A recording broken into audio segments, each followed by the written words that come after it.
What's up, guys? It's January 19th, 2024. Had a really good day. It was a bull trend. Was not expecting the bull trend, but I mean, no one really ever expects a trend.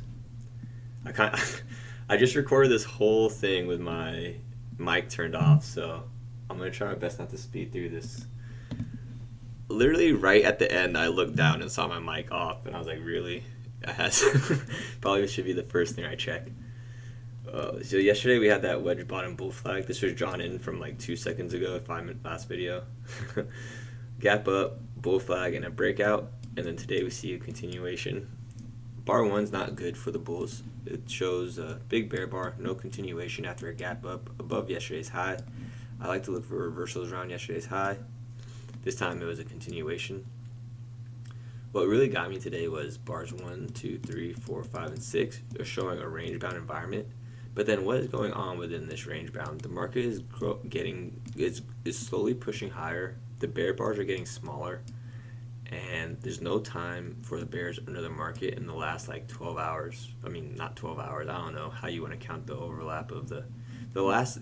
What I mean by that is, so the end of yesterday's session was about 2-3 hours, and then today was about 2-3 hours. So that's where I'm adding up the time. Controlling markets, the control over the bulls have control over the EMA is what I'm trying to say. I saw this wedge top and thought the market would be more range bound, or yeah, I just thought it was kind of be a range bound with a little bit of selling pressure because the pre-market went big up, big down. So first 6 bars are range bound, but it's also a gap up with a bull flag. The bear bars are shrinking, the bull bars getting bigger. Bar 8 is a sell vacuum, and bar 9 is a double bottom. I bought that for a scalp to the recent high. It was about 5 points, I think. And then the market pulls back again, and you can see it's consolidating. The bulls are pushing higher, but it's really grindy. That bar sucks. I bought bar 15 for a breakout, and I hit out on 18 because I didn't like what happened on 16. I didn't like the sell here. But the market does push into last week's high, and I see bar 21 as an exhaustion bar. It raced up and came down, and then we sell off into the EMA.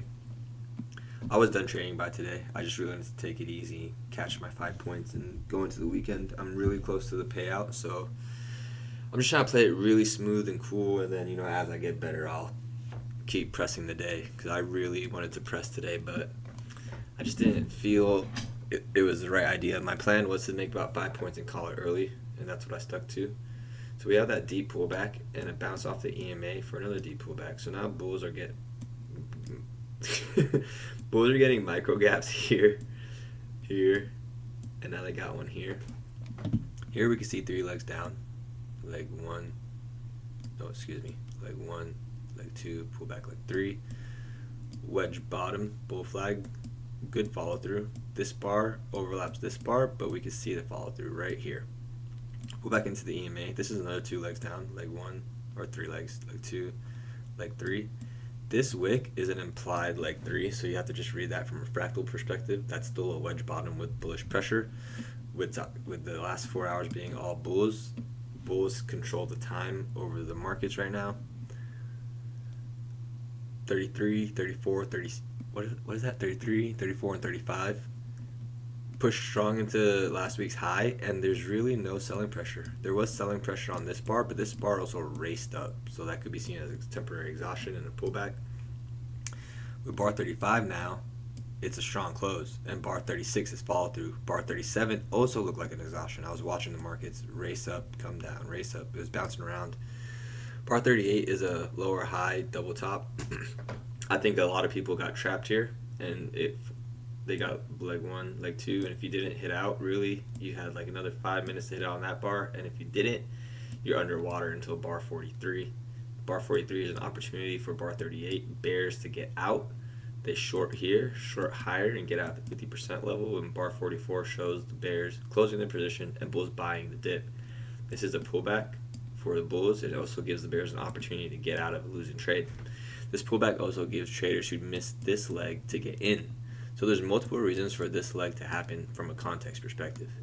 44 through 52 is a tight bull channel, and at this point, once you see these, I mean, even like right here, you gotta be thinking about like how much pressure do the bears have? I did think it was a range day, and I would be willing to short under the EMA if it was going to come back here and close the gap, but this trend day happened unexpectedly, and I just wasn't prepared for it mentally because I got thrashed these last 2 days. Back and forth P&L.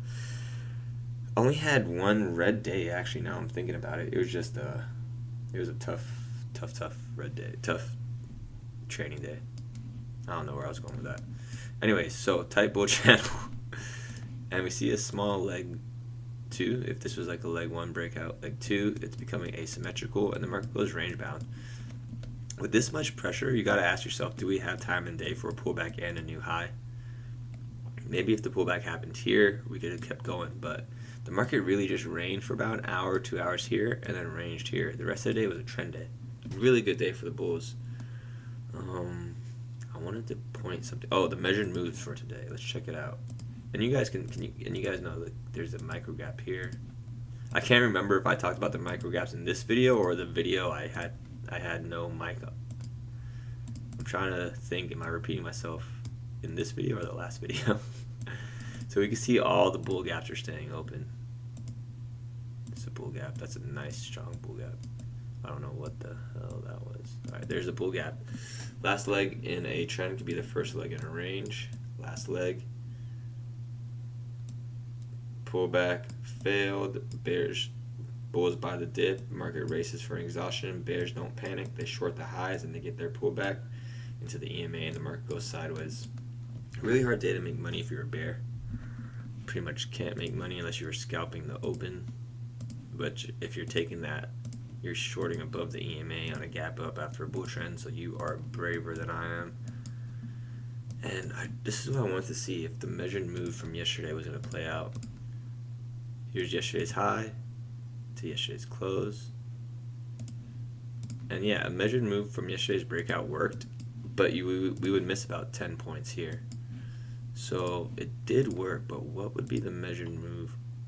Oh, 11 points. That was close. Okay, I'm going to do this backwards. So here's the range. Oh, wait, what the hell? Oh, that wasn't the line. I see what I did. Okay. Hold on. Let me put this to this here. And then I want to... What am I doing? Oh, there's the line. I want to put this to the bottom of yesterday's range. Why is this being funny? Okay, there we go.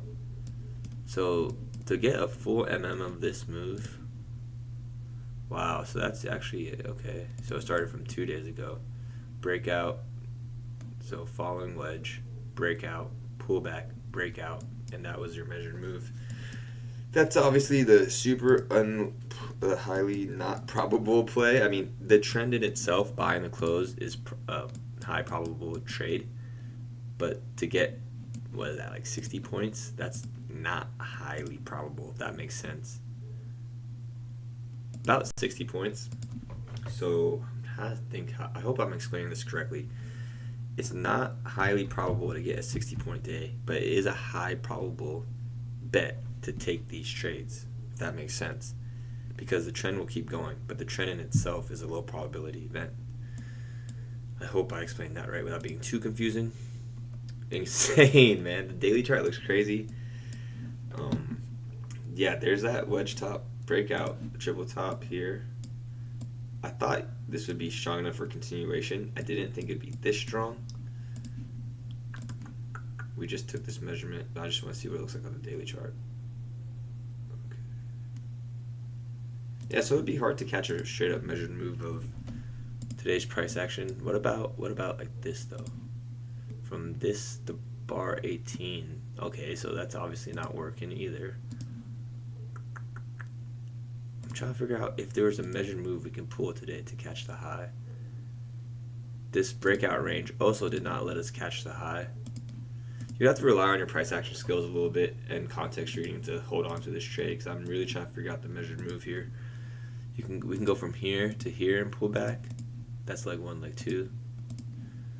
But nothing is really lining us up except for that first measured move. Yeah, so pretty good day.